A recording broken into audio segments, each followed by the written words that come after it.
একটা মেয়ের সাংসারিক জীবনে যতই বলো কাজ থাকে না কোনো কাজ থাকে, হয়তো একটু বেশি বা কম।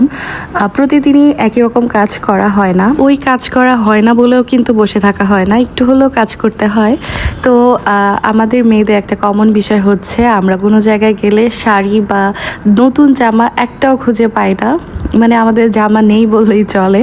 বাট আলমারি খুলে যখন বাজ করা হয়, কাপড়গুলো আবার দেখা হয়, তখন বোঝা যায় যে আসলেই অনেকগুলা কাপড় এখন ইনটেক রয়ে গিয়েছে, একবারও পরা হয়নি। আর অনেক দিন ধরেই শাড়িগুলো গুছিয়ে রাখবো, বাট হয়ে উঠছে না। তো সেদিন ভাবলাম তফার স্কুলেও আমি নিয়ে যাইনি, মানে ওর দাদাভাই নিয়ে গিয়েছিল। তো আমার একটু টাইম ছিল, সকালে নিচে কাজ করে এসে উপরে আমার শাড়িগুলা দেখতেছিলাম। আসলে যখন দেখি তখন মনে হয় এই শাড়িটা পরা হয়নি বা এটা একবার পরা হয়েছে, এটা পরবো। আবার যখন দেখি অনেক বেশি মোটা হয়ে গিয়েছে, শাড়ি পরলে ভালো লাগবে না, তখন আবার পরতেও মন চায় না। বাট শাড়ি পরাটা আমার অনেক শখের একটা বিষয়।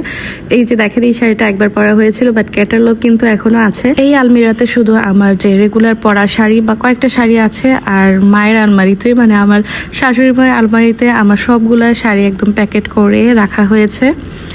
যখন বের করি তখন মনে হয় এটা পরা বাকি আছে বা এটা পরবো। এই শাড়িটার কালার কিন্তু অনেক বেশি সুন্দর, এটা এখনও পরা হয়নি।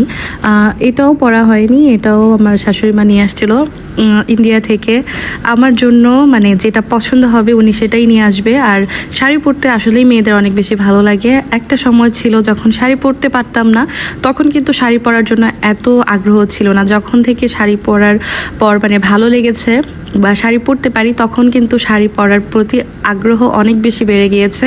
আর শাড়ি পরলে নারীদের আসলে অনেক বেশি সুন্দর লাগে আমার কাছে মনে হয়। এই শাড়িটা কিন্তু 2 বছর আগে অনেক বেশি ট্রেন্ডিং ছিল।